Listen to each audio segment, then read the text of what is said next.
এই হিন্দুদের সাথে যখন কথা বলবেন উল্টাপাল্টা কথা না বলে এই 10টা পয়েন্ট নিয়ে আলোচনা করবেন, দেখবেন ইসলামের সৌন্দর্য দেখে সেও কালিমা পড়ে মুসলমান হয়ে গিয়েছে।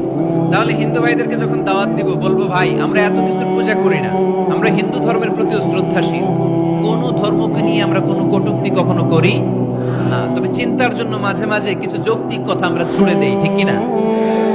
আমরা তাদেরকে বলি যে আমরা এতগুলো খোদার ইবাদত করতে পারবো না, একজনের ইবাদত করে কুলপাই না, ঠিক কিনা?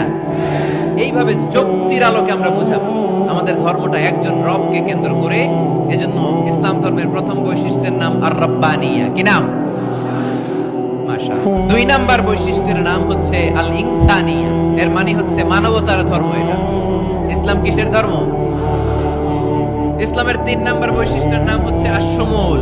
আর শুমুল মানে হচ্ছে শামিল করা, অল এনকম্পাসিং সোশ্যাল সিস্টেম। ইসলাম সবকিছুকে শামিল করে।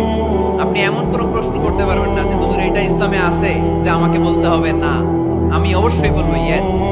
ইসলামের 4 নাম্বার বৈশিষ্ট্যের নাম হচ্ছে আল উমুম। আল উমুম মানে হচ্ছে এটা ইউনিভার্সাল রিলিজিয়ন, এটা সবার ধর্ম। এটা কার ধর্ম? নাকি শুধু আমাদের? এটা হিন্দুদেরও ধর্ম, বৌদ্ধদেরও, খ্রিস্টানদেরও, আস্তিকদেরও, নাস্তিকদেরও। হিন্দুরা মানে না তো আমরা কি করব? ইসলাম কি শুধু আমার বাপদাদার সম্পত্তি? যে কেউ ইসলামে ঢুকতে চাইলে আমাদের দরজা তার জন্য খোলা আছে না নাই? হিন্দু যদি বলে কালিমা পড়বো, দরজা খোলা না? খ্রিস্টান যদি বলে মুসলমান হব, দরজা খোলা না? নাস্তিক যদি বলে আস্তিক হতে চাই, তার জন্য সুযোগ আছে না নাই?